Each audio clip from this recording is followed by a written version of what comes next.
Bear with me 1 second. Yeah. All right, let me present this. Well, gotta push the right button. Let's try this again. Okay.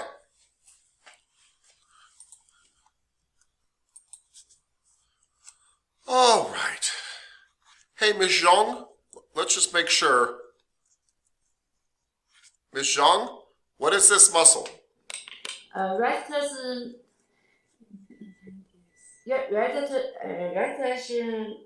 femoris. Yeah, rectus femoris. That was really good. Hold on. Yeah. Hold on. Oh, I thought I had another one. All right, that's good. I'm going to wait until I get to the other vastuses with you. Cool. Thank you. That was good. Thank you. Miss Walker, Y. Yes. What muscle is this? Supraspinatus. Yes, it's part of what muscle group? The rotator cuffs. Yes, however, this one doesn't rotate. So you are right, though, by the way. What does this muscle do? What main action does it do?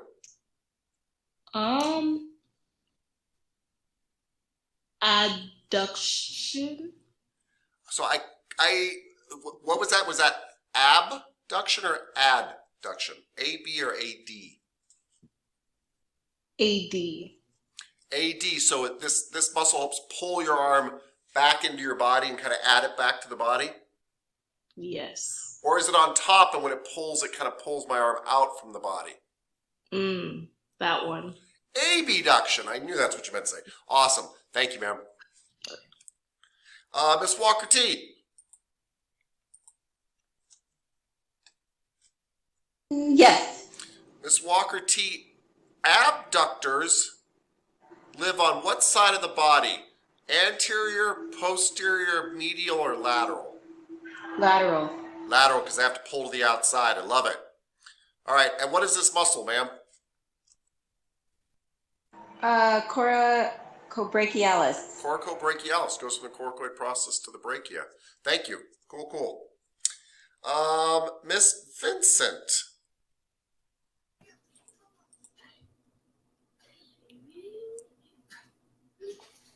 Miss Vincent?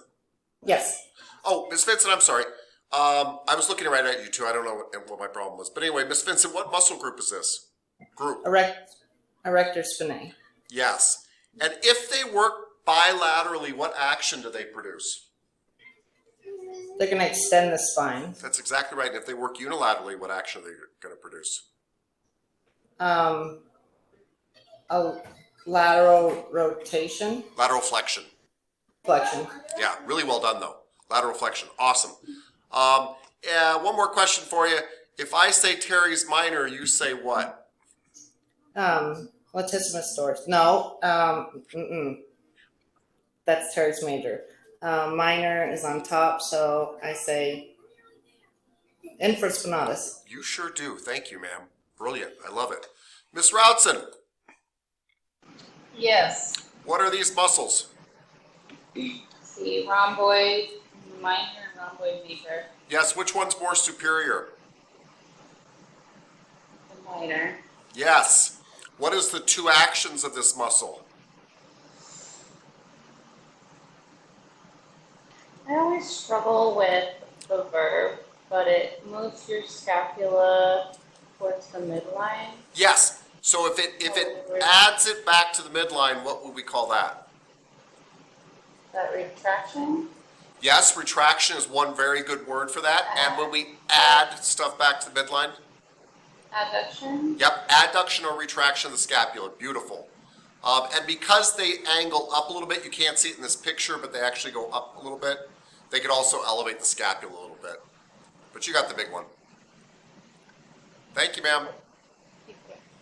Miss Trotter. Yes. Hi, Miss Trotter. If I say latissimus dorsi, you say teres major. Oh, man. Awesome. Yes. Teres major. Thank you. What muscle is this, ma'am? And this is not teres major. They're not related. Okay. It's the levator scapula. It is. What major action does levator scapula produce? Elevate the scapula. Thank you. Well done. Mr. Tate.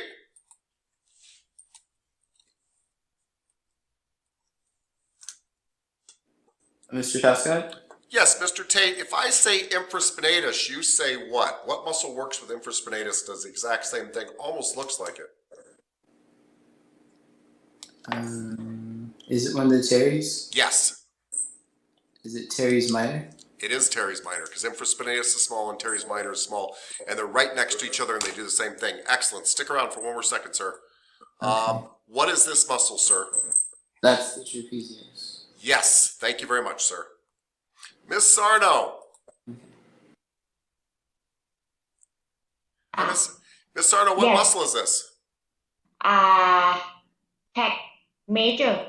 Pectoralis major, yes. Yeah. What is one of the actions it can do?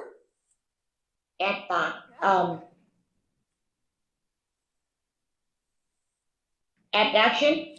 Yes, horizontal adduction. Oh, That's good though. Horizontal adduction, that was great. That's great.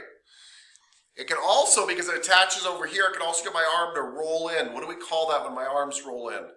rotate. The gland of human joint. Yeah, glenohumeral joint. And what kind of rotation?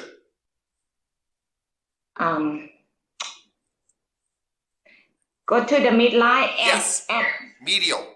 medial rotation. Yeah, that's good. Thank you, ma'am.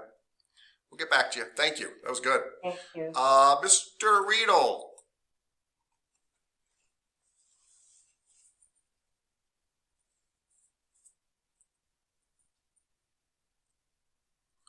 Mr. Riedel?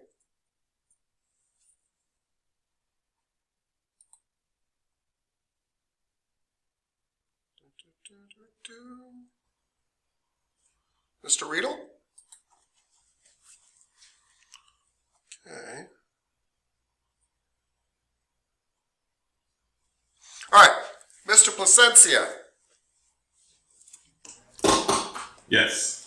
Mr. Placencia, adductors live on what side of the body? The posterior, anterior, lateral, or medial? They live on the medial side of your body. Yes, they tend to live on the medial because they have to pull things to the midline. Thank you. What muscle is this, sir? That is the vastus intermedius. Yes, why did you not think it was the rectus femoris? It doesn't attach all the way up to the hip. Yes, well done. What is the one action of this muscle? It has one action, it is to extend the knee. Yeah, and what's a fancy name for the knee joint? Damn. Okay. Tibio, femur or something. I don't know. What is Yeah, it? tibiofemoral.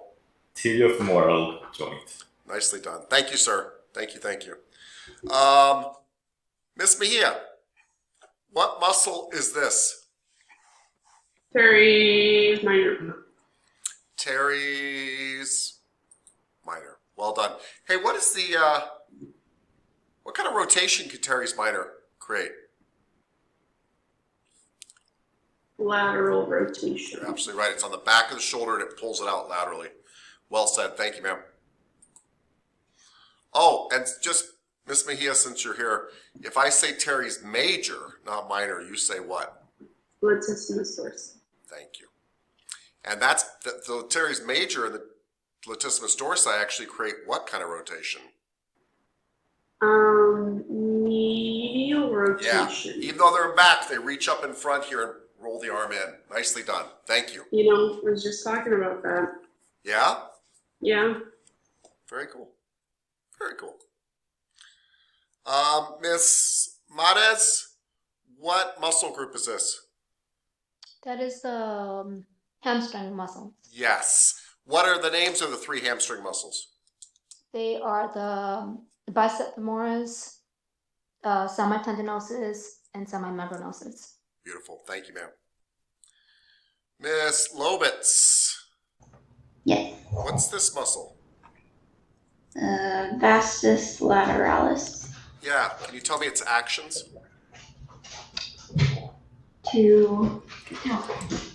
Sorry. That's okay. Extend the knee. Yes, that's it. That's the only way I can think of. Extend the knee. Yep, awesome, thank you. Miss Carodi, what muscle is this in red?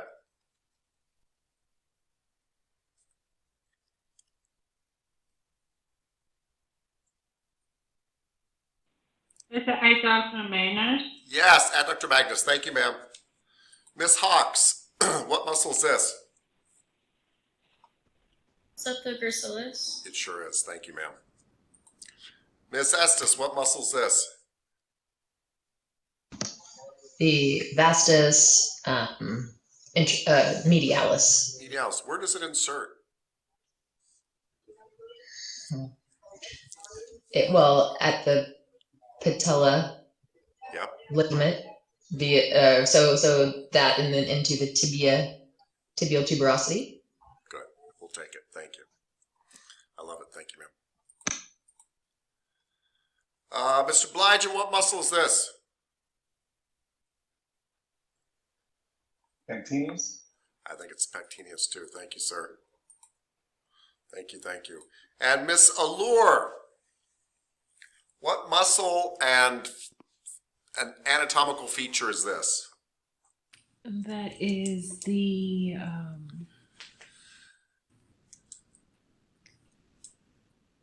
the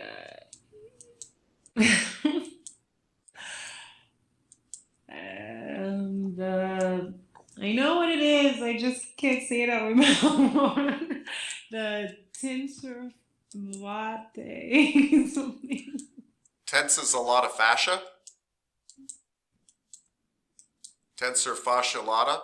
Yes, tensor fasciolata. Good. And what band is it on there? What band of fascia is it on? IT band. Thank you. Iliotibial band. Cool. Thank you, ma'am. Good. We'll take it. Take it. Mr. Riedel.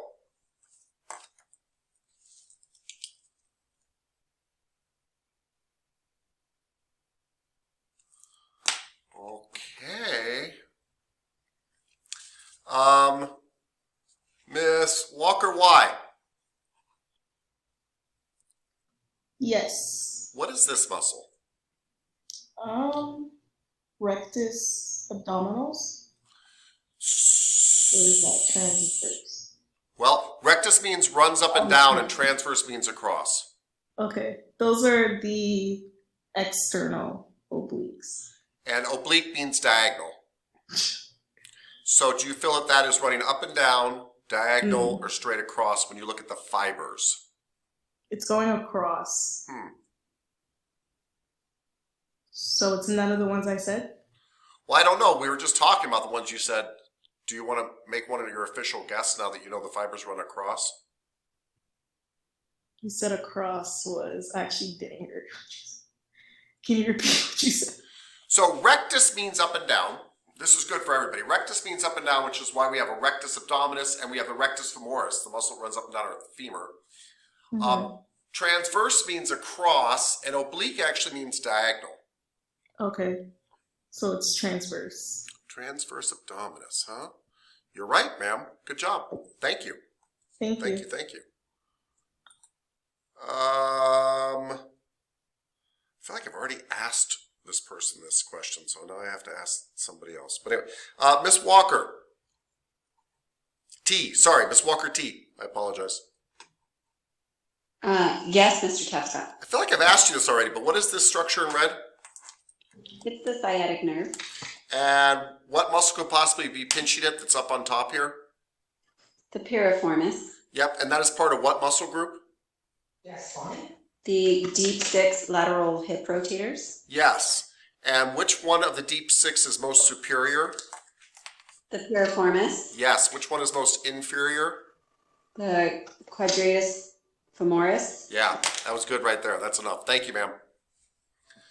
Miss Vincent, what's this? Adductor brevis. That'd be my guess too. Ductor brevis. Thank you, ma'am. Miss Routson, what muscle is this? That is the iliacus. Yes, it is. Where does it insert into?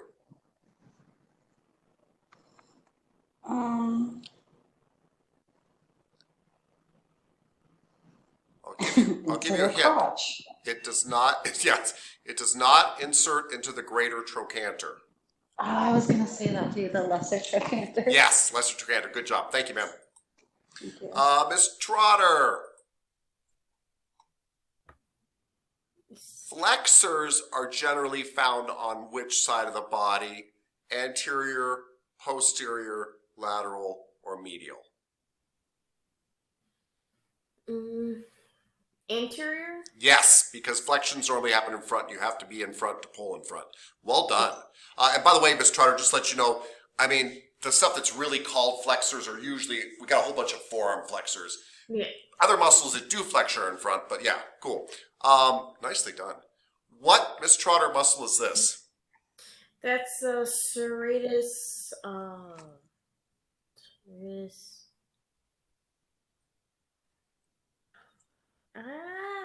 I know you've got 3 serratus muscles. One's in front and 2 are in back. So it's the serratus anterior? Yes, ma'am, it sure is. Nicely done. Thank you. Miss Sarno, what muscle is this? Psoas major. It is the psoas major. Thank you. What action does it create? What does it make you do? Fat Yeah. the lumbar. Flex the hip. Flex the coxal joint. Yeah. That's good though. Good. Thank you. Cool, cool, cool. Mr. Riedel, what muscle is this?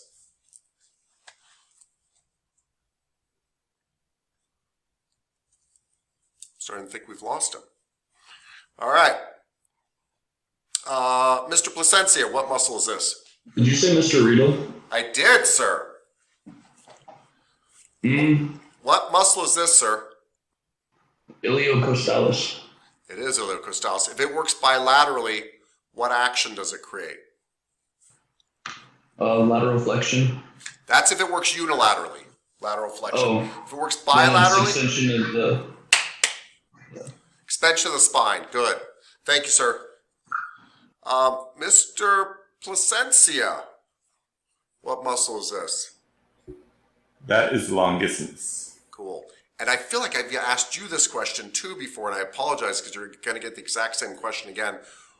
Where does it insert? And of course, then I'm going to ask you what other muscles insert in that same area. No, it's okay. I got it wrong last time. So Oh, okay. I just remember asking you. I didn't remember the outcome. Insert into the mastoid process. Yes, of the temporal bone. The temporal bone.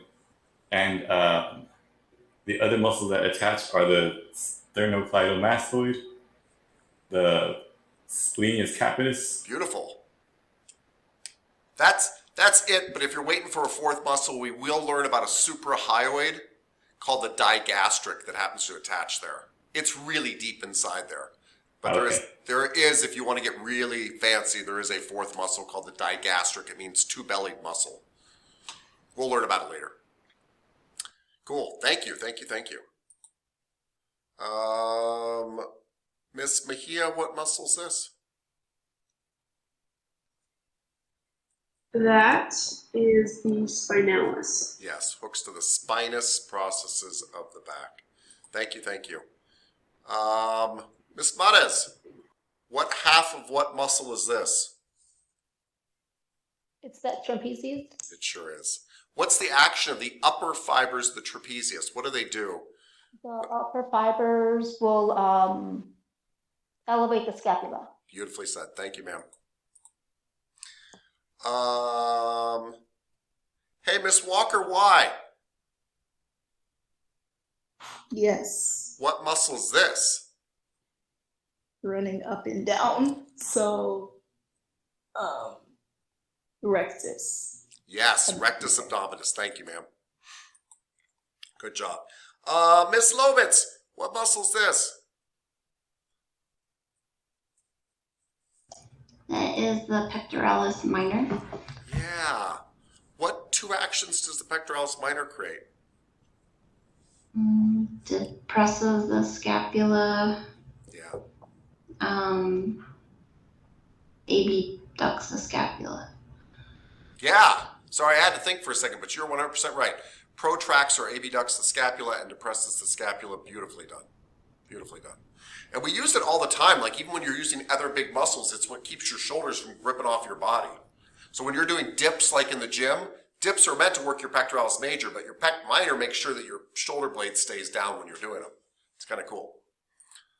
Alrighty, Miss Carodi, what are these two muscles?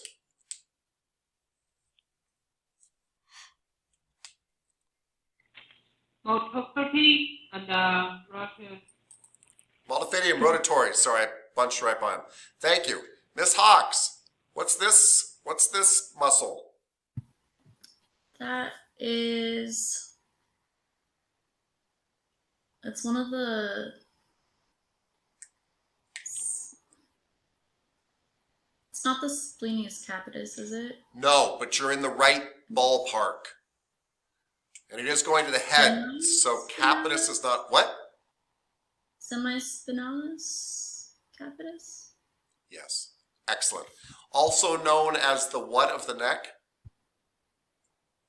I don't know. Speed bumps. They're below your trapezius, but they're actually what makes people have those two little ropes running down their neck. Is the semispinalis capitis. So they're called the speed bumps of the neck. Some people call them that. Cool. Thank you, ma'am. Good job. Miss Estes, what are these 8 little adorable muscles? These are the suboccipitals. Excellent. They are the suboccipitals. Can you tell me what, and I've never asked the question this way, so if you don't know, don't feel bad. What 3 muscles do they attach? Well, that's not even a correct question. What 3 bones do they attach to? Oh, God. Not the parts of the bone, not anything, just the 3 bones that they kind of tie together. The bones. Okay, so, well, the skull. Yes, so that's the occiput. The bone back, Okay. and we haven't learned about it yet, but that's the occiput. So the skull, the occiput, and it ties the occiput to what and what? The spine. Or The spine is made up of a whole bunch of bones. okay, so the is it the axial C1? Yep, C1 and Atlas, right? Yep, atlas. C1, and then the it's, Is there anything else by C1? By C1? Yeah. Well, this skull goes into the spine, Right. We right? got skull, we got C1. If we had to get another bone close by, because Taps gets asking for 3 bones. Like on the sides? Well, I don't know a lot of bones out here to the sides. I don't know if I know any. But like, what might be really close to C1? Well, C2? Oh, yes! Yeah. These muscles in one way or another attach the skull to C1 or C1 to C2 or C2 with that. But those are the 3 things they attach to, from the occiput to C1 to C2. Cool. Yep. And that's why they just fill in this tiny bit of space here. Very cool. I'm sorry, I've never asked the question that way. Thank you. Okay. Thank you. Thank you for your patience and your indulgence. Awesome. Mr. Brown. Hey, Mr. G, how you doing? I'm doing good. Mr. Brown, what muscle is this? The trapezius, yes? Yes. What do the lower fibers of the trapezius do? What action do the lower fibers create? The lower fibers, they pull the scapula. Abduct it? No, abduct is put. Yeah, they don't abduct it. You could argue they adduct it because they run kind of diagonal. And so they do in some ways help to adduct it. But what do they really do since they're pulling? They depress it. Yes, they depress the scapula. Thank you, sir. Well done. Mr. Blygen. Yes. What's this action? Are they pointing at the hand or of the forearm? The forearm? Okay, so if it's going that way, supination. It is supination. Now, here is the bonus $1 million question. 2 joints had to move for that to occur, and They're both kind of named by the same name, but one is a proximal version of that joint and one is a distal version of that joint. Do you know what that joint is? The radial ulnar joint? Wow. And you said, Yeah. so that's the distal one, and then the proximal one would be? The radial ulnar joint too. You've got a distal radial ulnar joint and a proximal radial ulnar joint. We're just really trying to describe the fact that these two bones running down my arm, like if this was the radius and the ulna, they literally do this. And we know that they're actually interacting down here and up here. Yep, distal and proximal radial ulna. Really well done, sir. Thank you. Where's my money? It's right here. Where are you? I've got it. Anyway, I've got cash right here, sir. It's safe with me. I'll invest it for you. Okay. No, we're not doing that. Miss Allure, what action is this? Lateral rotation? It is lateral rotation. Nicely done.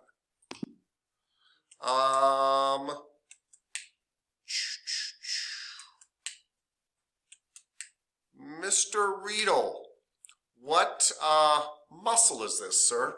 Quadratus lumborum. Yes, sir. It's part of what muscle group, sir? The abdominals. Yeah, awesome. What's the nickname for it? The deepest abdominal muscle. Actually, that's actually a very important fact. It's called the hip hiker because it kind of lifts up your hips when you walk, but it is the deepest abdominal muscle, and that's probably a more important fact. Thank you, sir.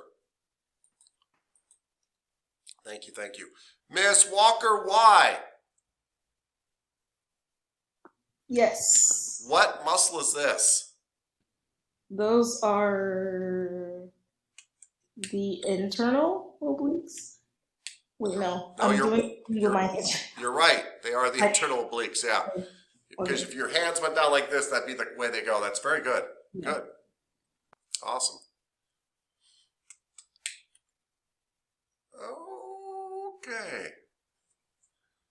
Miss Zhong, this is a new muscle. Do you know what muscle this is? It goes from my sternum to my clavicle to my mastoid process. So it's named that way. Sternal. Yeah, sternal, clidal, mastoid. Mastoid. Sternal, clidal, mastoid. Sternal, clidal, mastoid. Yeah, that was really good. I like that. So what's this muscle called? Yeah. Same muscle. What's it called? I want you to say it again. Sternal, Sternal, clidal, mastoid. mastoid. Sternal, clidal, mastoid. Sternal, clidal, mastoid. Sternal, clidal, mastoid. Clidal, mastoid. Thank you, Michelle. Sternal. That's good. Thank you. That's good. Okay. Let's see. Miss Allure, what muscle's this? It is the brachialis. Well done. What one action does it perform? Flexion of the glenohumeral joint, or the humeral ulnar joint. Ulnar joint, yeah. But I get where you're going. Thank you, ma'am. That was good.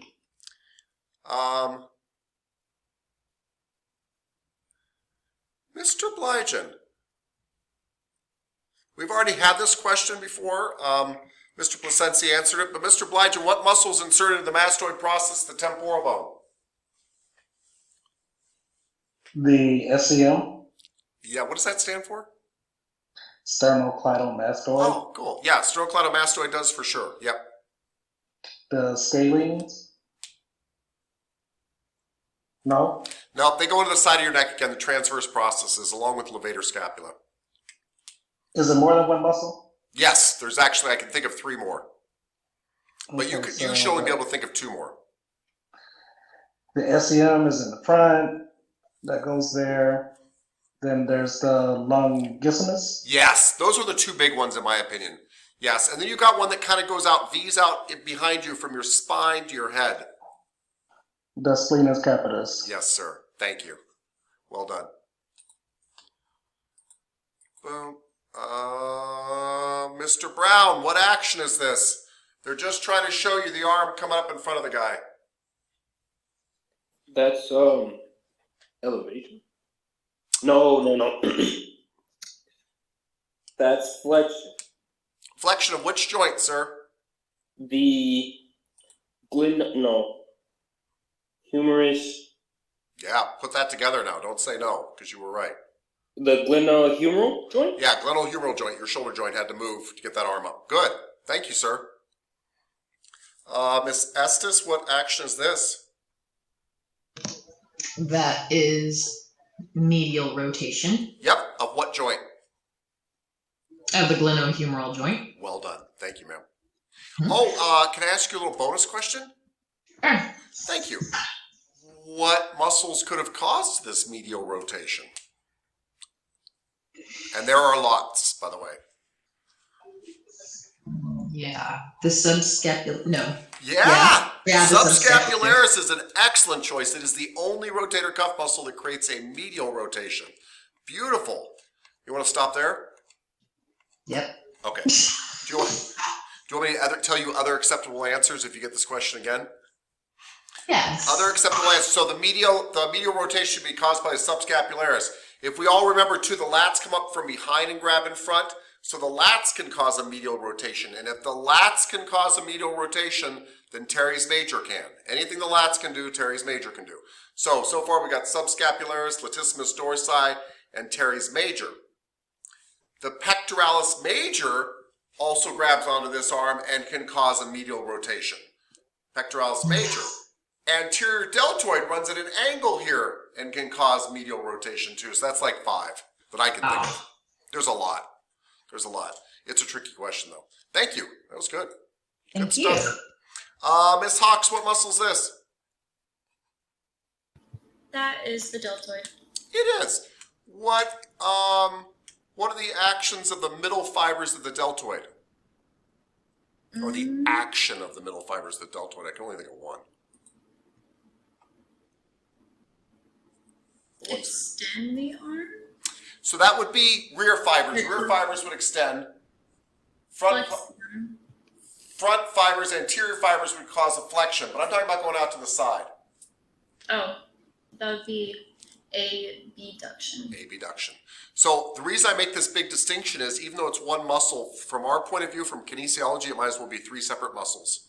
Because the ones in front cause a flexion, the ones in back cause an extension, the ones in the side cause an abduction. Cool. Thank you, ma'am.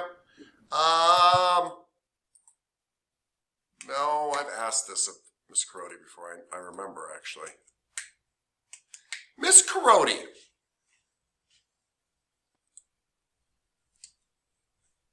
Are you there? Miss Carodi? Yes. Miss Carodi, what side of the body would I find muscles that do extensions on? They may not have the word extension in them, but they are muscles capable of doing extensions. Would I find them on the anterior side of the body, the front of the body, the posterior, the back, the lateral side like the outside, or the medial side like in between your legs? The interior.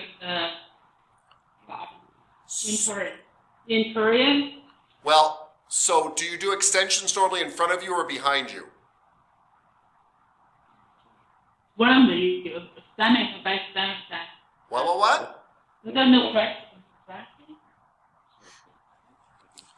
Like, what am I doing right now? Posterior for you say back side? Yeah. Posterior, if that's what I heard you say, backside. Most muscles that do extensions are found on your backside, posterior. Yeah. Does that make sense? Lateral. No, posterior. You said backside. You were right. Because, like right now, Miss Carodi, my head is doing an extension, and the only way for that to happen is something to be pulling back here. So extenders, sensors are normally on the back side of your body. Yeah. Posterior. Okay. One more question for you, Miss Carodi. What muscle is this? The dorsi. Yeah, latissimus dorsi. Thank you, ma'am. Thank you. Miss Lovitz, What action is this?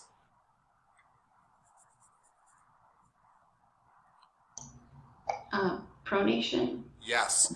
And what two joints had to move for that pronation to happen?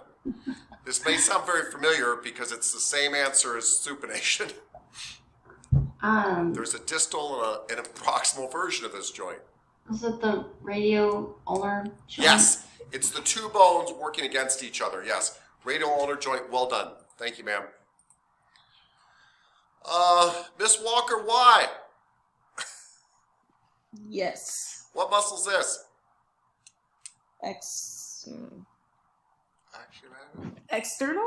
External what? Obliques. Yes, it is, ma'am. Good job. Okay. Thank you. Kind of hard to tell. Miss Mares, what muscle's this? That's Terry's minor. Is that Terry's minor? Or no, major. Major. Terry's major. Just a little bit bigger. It's down at the Terry's major hooks down at the bottom of the scapula. Good stuff. What muscle does Terry's major like to work with a lot? Like I say Terry's major, you say. Asking me? Yes, I'm sorry, Miss Mares. Yes, I apologize. Yeah. Latissimus dorsi. Yeah. Thank you, Miss Mares. Miss Mejia? What? Yes. What two muscles are these? The Terry's. The Terry's. Good. And what do they have in common? Their name. Yeah. Really good answer. Really bright. That was meant to be a trick question, and she's right. They have their name in common, and they're kind of in the same location. But one actually hooks to the front of the arm, one hooks to the back of the arm. They create the exact opposite actions. Yeah, very well done. Oh, Miss Mejia, since we just landed on this, and you're here, and you're having a great day, and your husband's so wonderful, and you're back with Ibarra, and all the people back in class, and we're all together, and the birds are singing. Name all the muscles that attach to the medial border of the scapula in alphabetical order. No, I'm kidding. I don't care about that. I don't even know what that answer is. Yeah. So we're gonna do the rhomboids major, rhomboids minor, the serratus anterior, the levator scapula. I think there might be maybe one more. No, just kidding. Not on the medial There's border. No, that's it. You got them all. You got it. Went rhomboid major, the rhomboids minor on top of there, the levator scapula is on top of that, going up to the neck, and then on the front side, attached to that same medial border as the anterior, serratus anterior, and you got them all. You nailed it. Thank you. Really well done. And not easy to do. Mr. Placencia, what muscle's this?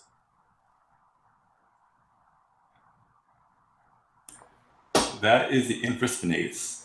Yes, sir. It is part of what muscle group? It is part of the rotator cuff muscles. Yeah, how many rotator cuff muscles are there? I believe there is spinatus, 4 of them. There is. What are their names? So we have the supraspinatus, infraspinatus, teres minor, and subscapularis. Excellent. Which one of those 4 does an abduction of the glenohumeral joint? An abduction of the glenohumeral joint. That would be the supraspinatus. Yes. Which one does a medial rotation of the glenohumeral joint? Rotation, that would be the subscapularis. Very good. Which one does a lateral rotation of the glenohumeral? The infraspinatus and the teres minor. Nicely done, sir. Really nicely done. Thank you. Mr. Bliging, you raised your hand, sir? Yes, the subscapularis not attached to the medial border. No, I know it's very confusing, but it's literally lives on the scapula. I see what you're saying. No, anyway, not the way your book describes it, but boy, you're right, it's close. It's in the subscapular fossa, but it does not attach to the medial border of the scapula. It comes close, though.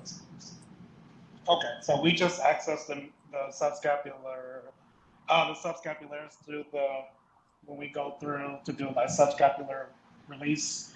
That's just one of the ways to get to it is through the medial border of the scapula. Yeah, and I wouldn't say it's the best way. The best way is go in through the front right here, just like I'm doing it myself right now. and hit, because I can hit the anterior side of the scapula right here, and that's where it is. But you're right, you could access it a little bit by going underneath the medial border and grabbing underneath there, yeah. Okay. Hey, sir, just since I have you really quickly, what's this action right here?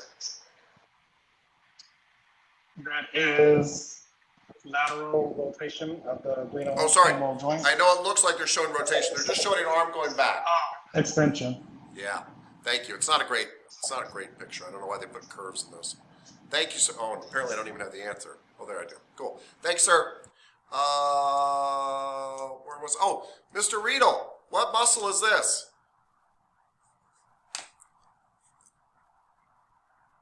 The splenius capitis. It is the splenius capitis. Thank you, sir. Well done.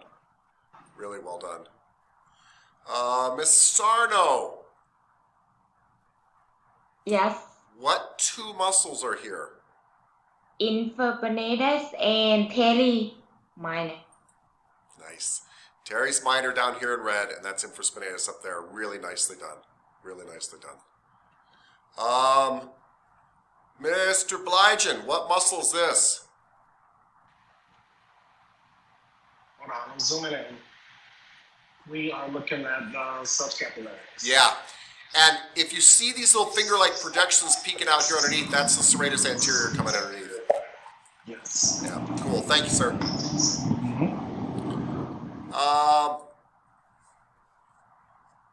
Mr. Tate. Yes, Mr. Hepstead. Mr. Tate, the trapezius shares attachments with another muscle, or the trapezius inserts in a place that is the origin for another muscle. Do you know what that other muscle is? Is it the deltoid? It is, sir. It's the deltoid. So, the trapezius inserts into the same place the deltoid has origins from, or they share attachments. They share 3 attachments. What are those 3 attachments?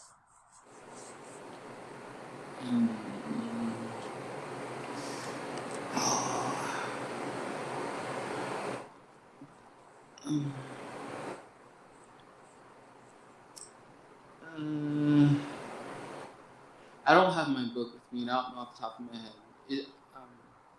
So they grab onto the scapula, right? yes, the spine of the scapula, and if you follow the spine of the scapula around, it turns into what kind of process? The coracoid process? The acromion process. Oh, the acromion process. And then if you follow the acromion process, it starts to insert into another bone. What's this bone right here?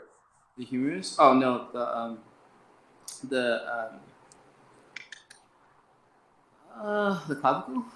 Clavicle, yeah. So it's 1/3, lateral 1/3 of the clavicle, acromion process, and spine of the scapula. Good. Thank you. You're welcome. Mr. Blygen, did you raise your hand, sir? I did, but I'm good. Okay, cool. Miss Trotter, what muscle is this? That's the biceps brachii. Yeah, what's their main function? What's their main action? To flex the elbow. Yeah, what's another name for elbow? The humeral ulnoid joint. Yeah, we'll take it. Humeral ulnar joint. That's beautiful. Thank you, ma'am.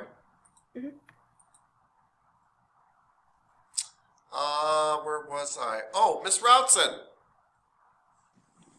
Yes. The serratus anterior can work against, if it wants to, it does the opposite of what muscle?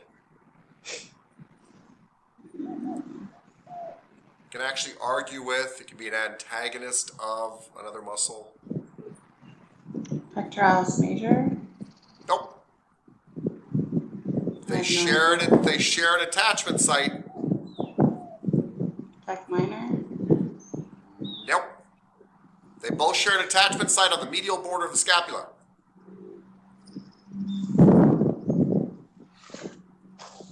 And if I tell you, it's going to make you mad.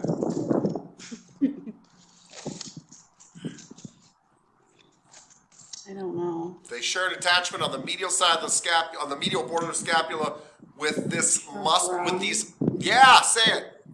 The rhomboids. Rhomboids major and minor. Yeah, they do the exact opposite of the scapula of the serratus anterior. Thank you, ma'am.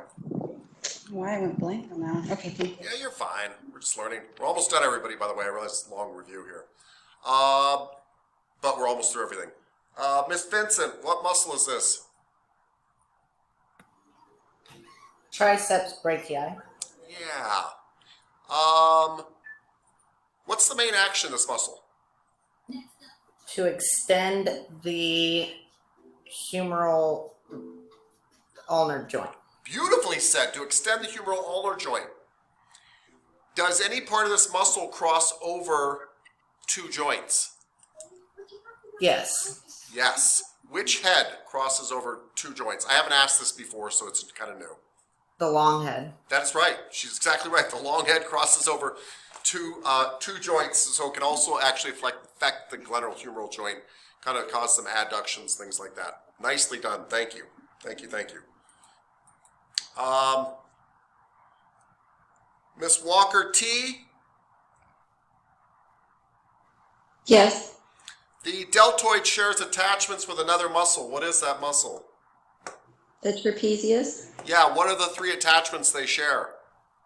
The lateral 1/3 of the clavicle, the acromion process, and scapula, spine of the scapula. Nicely done. Thank you. Thank you. Thank you. Cool. Miss Walker Y. What is this muscle here in red? I was gonna say the brachialis, but I'm not. I want you to say the brachialis because it's found underneath the biceps brachii, and that's the right answer. You're brilliant. Okay. Thank you. Thank you. Yes. Awesome. Awesome. Awesome. I feel like we just did this basically. Oh no, we didn't actually. Miss Routson. I'm sorry to pick on you again. So your last question was serratus anterior works against. It does the opposite of the rhomboids. Can you tell me a muscle it works with? This is a muscle that will protract or abduct and depress the scapula, because that's what the serratus anterior does, is protract, abduct, or depress the scapula. So this muscle does the same thing, and so they often work together. So what muscle likes to work with the serratus anterior? Oh gosh. Maybe subscapulum pec minor. Oh, pec minor! Boom! Yes, pec minor. Pec minor actually protracts and depresses the scapula just like serratus anterior does. Nicely done. Thank you, ma'am. Okay. Miss Allure, what muscle is this?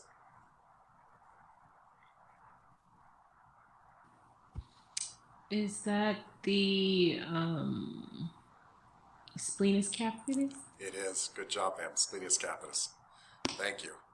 Mr. Riedel, what muscle is this in the dark red? Adductor longus. Yeah, excellent. Yeah, and I don't, by the way, everybody, I don't know if I'd get that if I hadn't like looked at these pictures before, because it's, you know, but anyway, excellent. Thank you, sir. Oh, we're not doing that today. Okay, we'll do some bone reviews some other time. I think that's plenty. All right, urinary system in massage, and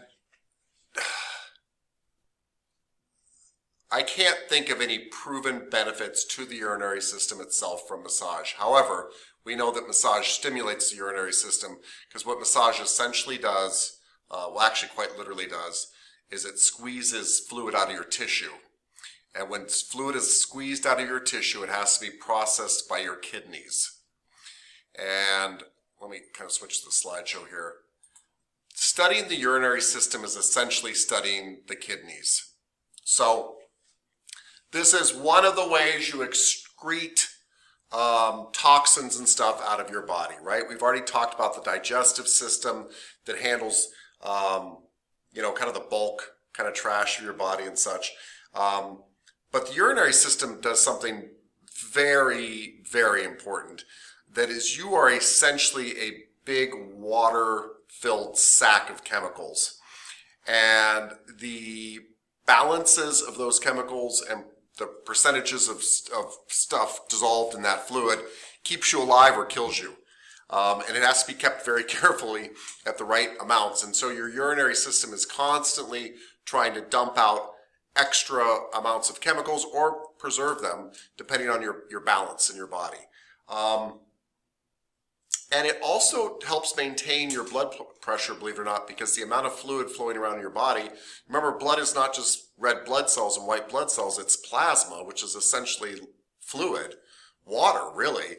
And your urinary system is responsible for also keeping the proper fluid balances in your body. Now, it can't help it if you don't drink enough water, but if you're drinking enough water, it helps make sure that you don't have too much water in your body or too little water in your body. And that's really crucial to blood pressure. So if you just don't have enough fluid flowing around your system, your blood pressure tends to drop very quickly because there's just not enough volume there. And so your urinary system helps with that as well. Yeah? So let's take a quick look at the urinary system. This is why, by the way, we tell clients to drink water after they get massages, because we know that we've flushed out their system. I'm sure you guys have kind of experienced after you get a massage, quite often you have to go to the bathroom. And that really is because somebody is literally squeezing your tissue and they're full of liquid. We think it's extremely healthy because theoretically they're squeezing that liquid out and new liquid is coming back in that's probably been cleaned up by the kidneys already. Okay, can we all see urinary systems on here? Good, okay. We're not going to go into gory detail about this at all, but nephrology is the study of your kidney function, which is essentially the study of the urinary system, because like I said, it's your kidneys that really are your urinary system. Yes, your kidneys dump out fluid into your bladder and then you pee it out, but it's the kidneys that are doing all the work. They are the urinary system.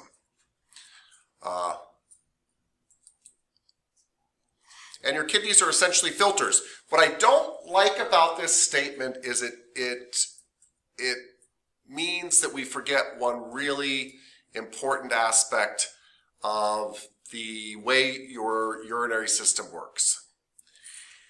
And that is this. And this is all you really need to walk away with today, honestly, because you're not going to remember all the little names of bits and parts of the urinary system, nor should you. You'll never massage these. But most people think that blood essentially goes through your kidneys and they filter out the bad stuff. That's actually not true. Your kidneys work in a really interesting way that essentially when blood goes through your kidneys, they take everything out. Everything. Whether it's something good that your body wants to keep, bad that your body wants to get rid of, they take everything out of that fluid, and then in the kidneys they reabsorb the stuff they want to keep. A really good analogy I heard for this, it's not mine, I wish it was, but a really good analogy is it's kind of like when you clean out your refrigerator. So most people think of the kidneys as a filter and you kind of pour stuff through there and the junk kind of stays in the filter, but that's not at all how it works. It's more like your refrigerator where you take everything out of the refrigerator, clean it, and then you decide what food you're going to keep and put back in and you throw away the rest. So every time fluid goes through your kidneys, they pull everything out. So when your kidneys are, when you're circulating blood and cleaning it in your body, they're actually dumping it out completely within the kidneys and then reabsorbing the salts they want, reabsorbing the proteins they want, reabsorbing the hormones they want, and then sending it on its way every single time. So they're not really filters in that sense. Anyway, your urinary system is made up of your kidneys. They're in your posterior side of your body, right? In the back side of your body. And then that along with your bladder, which is a holding tank, which is in the front side of your body. And your ureters, which are tubes from your kidneys into your bladder, and your urethra, which is your tube out of your body so that you can go pee. That's it. That's your entire urinary system. That's it. This helps you eliminate waste. What I really made the big point of is it helps you keep the right chemical composition and balance in your body. Helps you regulate pH of blood, which has to stay at a very specific, slightly acidic level. Regulates blood volumes and fluid balances. Literally, if you just have less fluid pumping around through a system, blood pressure drops. And that's how it regulates blood pressures, to make sure that you don't pee out too much fluid when you need it still. And in general, it just helps you maintain homeostasis because of all this. And that, again, is really because of the fluid balances in your body. Everything that you could say about this system is that it really helps maintain fluid balances in your body. Here is a lovely picture. It is a deceptive picture. Don't forget that these kidneys lie way in back of your body. This kind of makes it seem like they're just kind of here hanging out on the sides, kind of in front. They really are on the back side of your body, behind your other organs and such. Yes, Miss Mejia, please. Is it the thymus on top of the kidneys, or what is that? The adrenals on top of the kidneys. Oh, okay. Yes, I know where you're going, but the thymus is a good guess because it too produces hormones. But this is the adrenals that can pump in adrenaline and such into your body at a moment's notice when you need it. Good question. The kidneys are described as being retroperitoneal. What does that mean? Well, remember I said there's fascia everywhere in your body? You've got something called the peritoneal fascia that actually wraps around your stomach and your organs like your liver and all that stuff that's in your tummy. And the kidneys are actually retro, they're behind that. They're not in that grouping of other organs in there, they're behind it, and that's why it's called retroperitoneal. Still just means it's in the backside of your abdominal area. They're quite impressive. You can donate a kidney to somebody. And if you do, the other one increases its filtering capacity up to 80% of two normal ones. So people that live a healthy lifestyle can do without one kidney, no problem.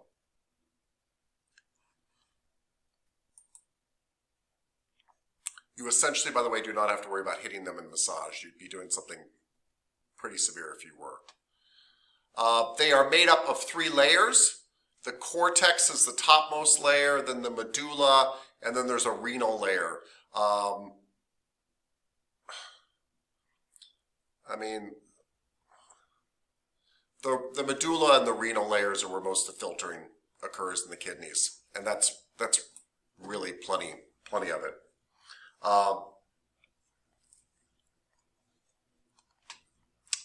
Let's see here. Inside your kidney is a whole bunch of these tiny little units called nephron units, and that's what do the actual filtering of the kidney. And again, remember these nephron units, what they do is they pull everything out of the blood and then later pull it back in depending on what they need.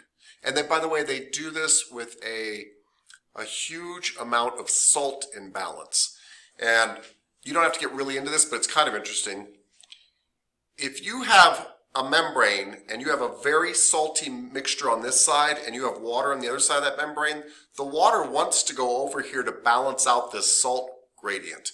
So putting salt really heavily on one side of a membrane actually pulls water to it. And your kidneys actually use that little chemical trick to filter out your blood. And so they're actually extremely salty inside. In fact, the acid that's produced in there that you sometimes smell, that smells like ammonia when it comes out of people, actually helps increase the salt gradient in the kidneys. It's one of the reasons it's there. And that salt gradient of having lots of salt on one side of a membrane is what tends to pull the fluid out of your kidneys when they're filtering stuff. And that's really the entire process of how kidneys work. We will not get into all the pieces that make up your kidneys and all the tiny little parts that make up a nephron. But essentially what happens is all that fluid is pulled back out, and then as it goes through all this fancy ductwork, your body starts pulling back in the nutrients at once before it goes along its way.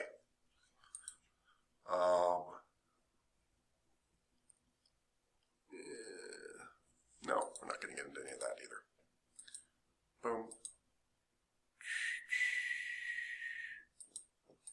Sorry, just making sure there wasn't anything else massage related. Your urine flows like many things through your body based on peristalsis. So yes, gravity helps literally pull urine down to your bladder and out of your body. But actually the other thing that does it is peristalsis. Do we remember peristalsis? Because we used it in our digestive system too. It's the squeeze, squeeze, squeeze, squeeze, squeeze, squeeze, squeeze. So you could stand on your head and pee. Don't try it, but it can be done. Just saying. Just saying.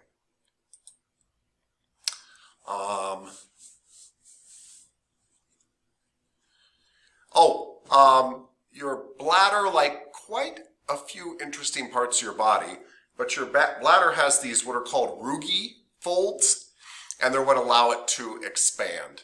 And these are just ripples in your bladder that allow your bladder to be quite small, and it can expand quite large. So when you feel like you have to pee, your bladder really is actually larger than normal, and it can be trained to grow even larger. So one of the things that little kids have to do, two things, so that they won't wet the bed. I mean, they don't realize they're doing this.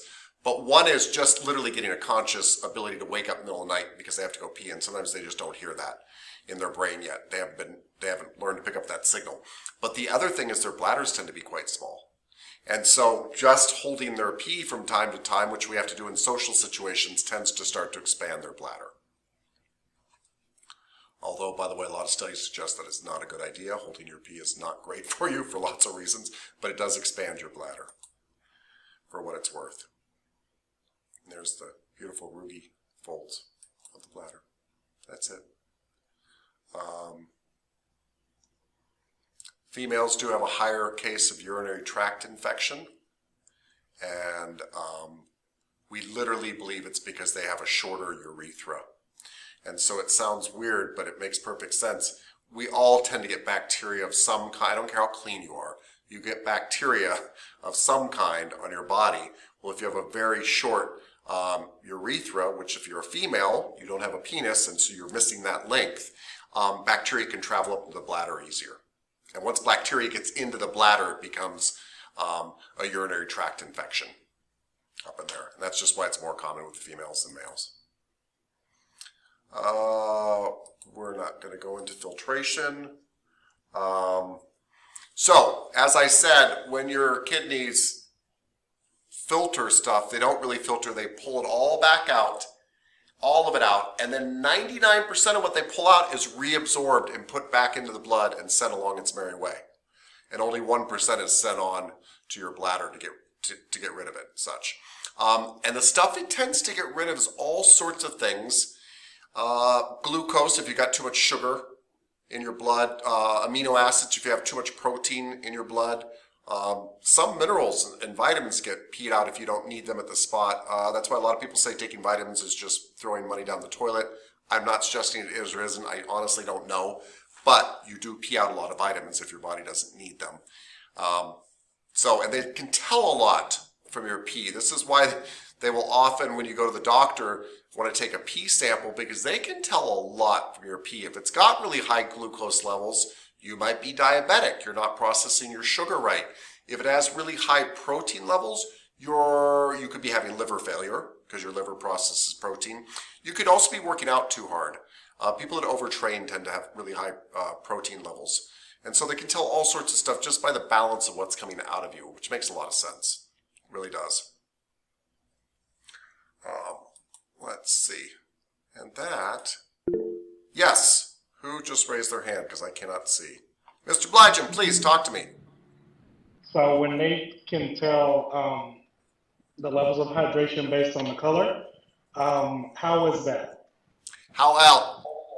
So the concept is that, and it works fairly well, but it depends on what you've eaten, because there are a couple things that will give color to your urine.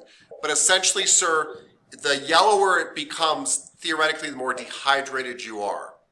So if somebody's well hydrated, their urine tends to be pretty watery and not very yellow. That yellow color is from the dissolved minerals and things like that in the urine. And so as you have less and less water going out, that concentration is higher and you get darker and darker pee. Yeah. Now, by the way, there are some other things that can happen. When you're very sick, you can have white blood cells in your urine, and that will actually make it dark and cloudy, kind of a cloudy, kind of white. And that's because you're sick, and there's white blood cells being released out through your urine. But in general, sir, it's just the concentration. They've just got the same amount of minerals in with less water, and that makes it darker. Does that make sense? Yes. Cool. Yes. Wait. Yes, Miss Sarno, please. Yeah, and sometimes it's the color and sometimes the smell stronger. Yes, and sometimes the smell is stronger too. And that's the acid coming out in your urine, which can create ammonia, that ammonia smell that we smell. Which actually is very helpful to your kidneys functioning because it helps with the salt gradient thing, but that's what makes that stinky ammonia smell that we smell. Yeah. And that is stronger too if they're dehydrated because you got more ammonia in smaller space. You're right. Yeah. Thank you. Thank you. In and of itself, though, guys, it's not a big deal either way, in and of itself. Mr. Blygen, please. I have another pee question. Please. So sometimes when pee sits for a while, it has that ammonia smell.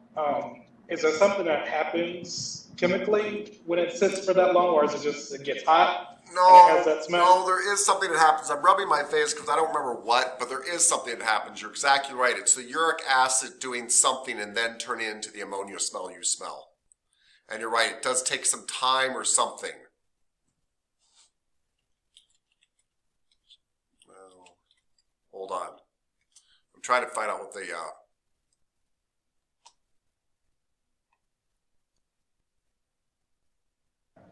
Yeah, I didn't want to Google why does my old pee smell like ammonia. Well, that's what I was trying to do because I thought it was something that happens to the thing. It has to do with concentration too.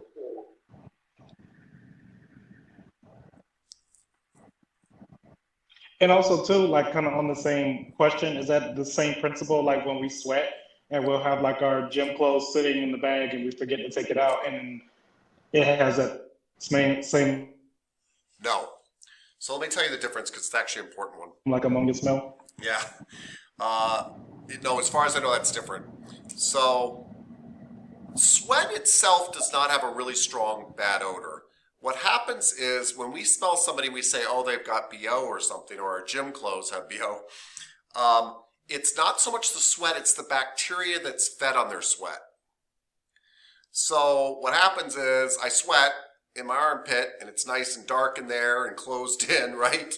Great place for bacteria to live. It's nice and humid. They love the steam room there, and they start feeding on the sweat because that's what bacteria does the same stuff we do. It wants to eat and live. And it's the byproducts of the bacteria that give your clothes that smell. So when you have sweaty clothes and you stick them into a gym bag, the same thing happens. The bacteria starts acting on the sweat.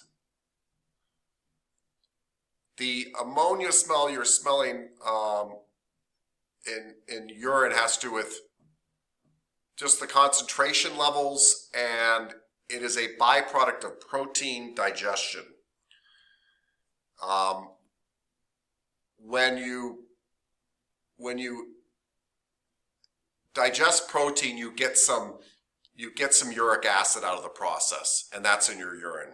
In fact, you will smell it very strong with people that eat really strong, large amounts of protein and are working out really hard. But anyway, so there are different things, sir, really. One is the uric acid that's already present there. The other one is bacteria feeding on the sweat in the gym clothes, most likely. Cool. Cool. Yes, Miss Mejia. I was just wondering, are the ureters one-way tubes? So if somebody was dehydrated, could their urine like go back and be reabsorbed by the kidneys? It's so interesting you asked this question. So, not that I'm aware of, but I feel like I've had that experience personally. I feel like I've been working outside and I'll be like, I have to go to the bathroom, but it's really hot. And then later I'm like, I don't know if I have to go anymore. And it's almost like, did I absorb my own urine to keep myself hydrated? Like, as far as I know, they are one-way valves and they cannot go back. I think that's a physical structure, but I have had the personal experience that would lead to the question you just asked. Yeah, I've had that too, so that's why I was wondering. I didn't know if maybe they like could do that if like absolutely necessary. Sounds like it. Yeah, anyway, I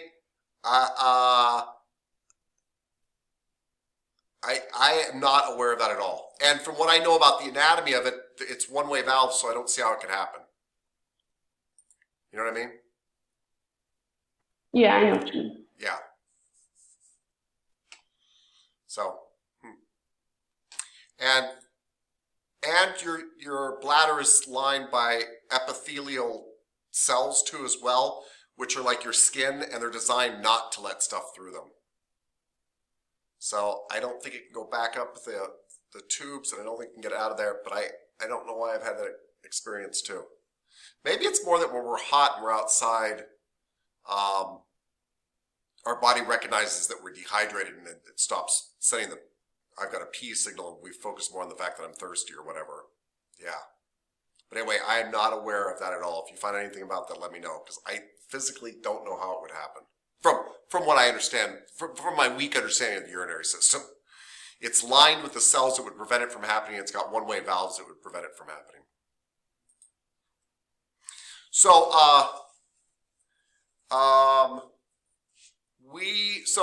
we've all learned the term urination for urinating, and that is a completely acceptable term, and it's the one I even hear doctors use. But micturition is also used to talk about urinating. It's just another term, and I've never heard anybody use it, but it is in your textbook, and I'm sure they'll ask you to on a test, and so I'm just throwing it out there. Okay. Do we have to go into hormones or not? Let's see. No, we really don't. We shouldn't. And of course, we care about the urinary system because of edema, which is the edema swelling, right? The accumulation of fluid. If you notice somebody has edema in one area of their body, it probably has nothing to do with their urinary system. But if they have swelling everywhere, it could be a sign of kidney problems, and they're not ridding the body of water, right? So systematic swelling tends to be an absolute or general contraindication. Swelling in my forearm is just a local contraindication. Avoid my forearm. Swelling in my whole body might mean that I am having kidney failure, all sorts of horrible things at that point. And maybe not horrible things. Maybe I'm just having an allergic reaction. You can have a milk allergy and swell your whole body. But the point is, it's a systematic problem. And so if you're seeing edema, it could, whole body edema, could imply a problem with the lymphatic system. And that's really one of the most important things to remember as a massage therapist. And even forget why it's causing it. Again, when you guys see extreme uneven swelling, that should be a big warning sign. And when you see total body swelling, that should be a big warning sign. Yes, Ms. Sarno, please. Yes, and I see someone they swelling from the leg, the whole the leg down to the feet, and get bigger. Yeah. And was it just one leg? Both legs. Both legs. Good, okay. So in pregnant clients, we see both legs get swollen because it's just the baby's actually pressing on the arteries and veins that are coming from the lower body. But I don't know with the client you're talking about what was going on. And sometimes if they overweight. Oh yeah, that's true, because that puts weight on those veins and arteries too. You're right. Overweight can cause swelling in the legs too. But that's not systematic swelling, right? That's both legs are a little bit swollen. I would probably work on that person still. And it have something with the kidney also. And it could be a problem with their kidneys. It could be. Yeah. And like the back, like a tight in the lower back, the lower, the whole leg, both legs, and they get swollen. Right. But now the tightness you're feeling could be due to just how they carry their weight and stuff. I don't know. I don't really have a comment. Yeah. Did you have a comment, Ms. Sarno? You were saying, are you asking what do you do with that kind of client, or? No, I just think about have something wrong with the kidney, the gallbladder, or that's why. Yeah, they could have something wrong with the kidney. You're right. They could. Yeah. And maybe not. I mean, just the leg swelling, lots of people have leg swelling. I would think it would be due to their weight or something like that, like you said. But when I start seeing them puffy all over, then I worry that they're having a systematic problem, that their body is not working right. And that's when I get a little bit worried about doing massage on them. And sometimes in the face also. That's what I worry about. If I see face, arms, and legs, that's a lot. That's everywhere. Then I worry about kidney problems, diabetes, which also affects kidneys, liver problems, which also affect kidneys, all that stuff. Yeah. Mr. Riedel, please, sir. So are like kidney problems a contraindication for massage? Yeah, they are, sir. Yes, they are. So it doesn't mean any kidney problem is a contraindication, but when somebody's showing those kind of signs where their body is filling up with fluid, that's the contraindication. The reason I'm not emphasizing whether it's a kidney problem or not is you probably wouldn't know. I wouldn't know unless they tell us. So more I'm just looking at this person being like, why are you swollen all over? That sounds like a systematic problem. And we worry about stuff that's affecting the whole system because you can't avoid it. So I worry when you're running a temperature over your whole system or when you're showing swelling over your whole system. And yes, it can be a sign of kidney problems. It can also be a sign, by the way, of lymphatic system problems, you know, all sorts of other stuff. But all that stuff is really severe. If your kidneys aren't working or your lymphatic system's not working, you get real sick real fast. Yeah, and you're right, sir. That would be cause for concern. I would definitely be asking that client some questions. You know, like, you seem like you're retaining some water. Is this typical for you? Like, do you know what it's due to? That kind of stuff. And if they're like, oh yeah, I'm having some problems with possible kidney failure and I'm on dialysis, I'd be like, well, we need a doctor's clearance then before we work on you. Yes, Ms. Sarno.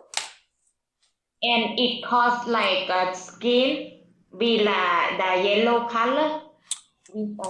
Oh, so that's different. So when you see the skin, the yellow color, that is, we call that jaundice. And that is usually a sign of liver dysfunction, a problem with the liver, sometimes hepatitis. Hepatitis gives a lot of people that yellow color to their skin.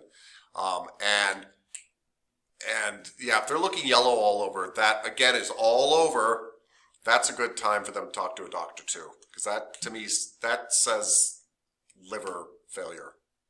It's kind of serious. Yeah. It might be temporary. It might be because they have hepatitis C or something, and it is treatable.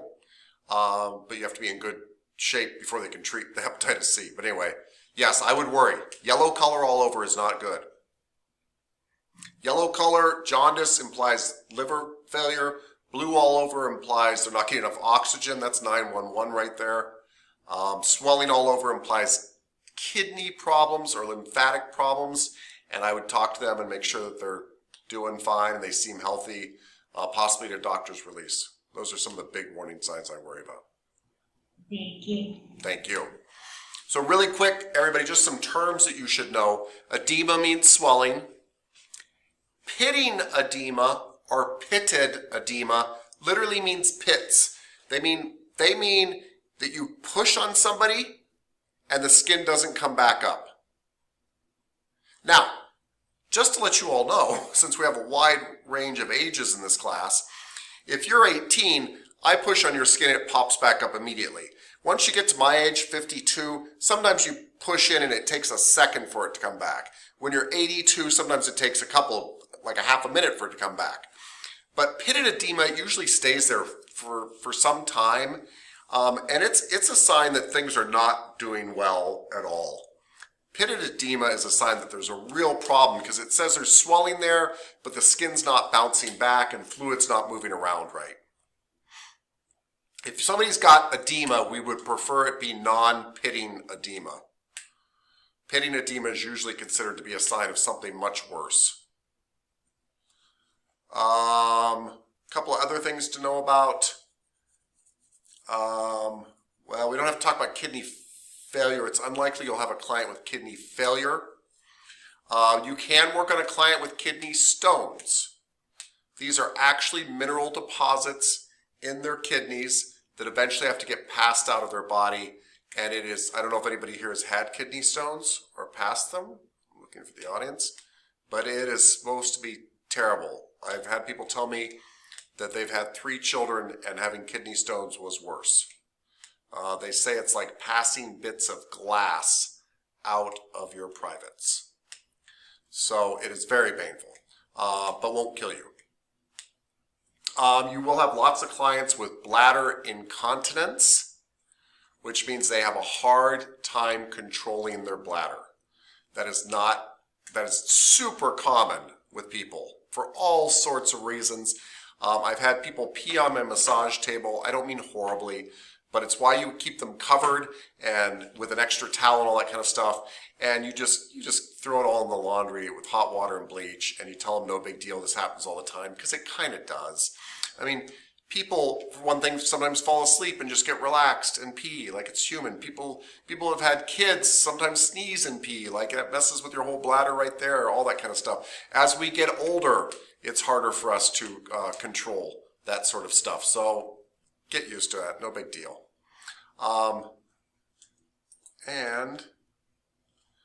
There are all sorts of types of urinary incontinence, which means there's all types of reasons why you might have poor, seemingly poor bladder control. So, you know, some people have what's called stress incontinence, which means they can sneeze or laugh and it makes them pee. Other ones have functional incontinence, which is temporary. It means they have an illness that makes it hard for them to recognize when they have to pee and stuff like that. Some people have overflow incontinence, which means they have a hard time ever going to the bathroom completely. And so they tend to have this kind of leakage afterwards because they never completely empty out their bladder. Other people have urge incontinence, which means they can't read the urge sensation from their brain of when they have to pee. So they tend to think they have to pee when they don't, and they tend to not know they have to pee when they do. And those are just signals coming from the brain, and you don't need to memorize any of this stuff. I just want to let you know there's all sorts of different types of incontinence. And that's it. Sorry, that was not really riveting, but we like to cover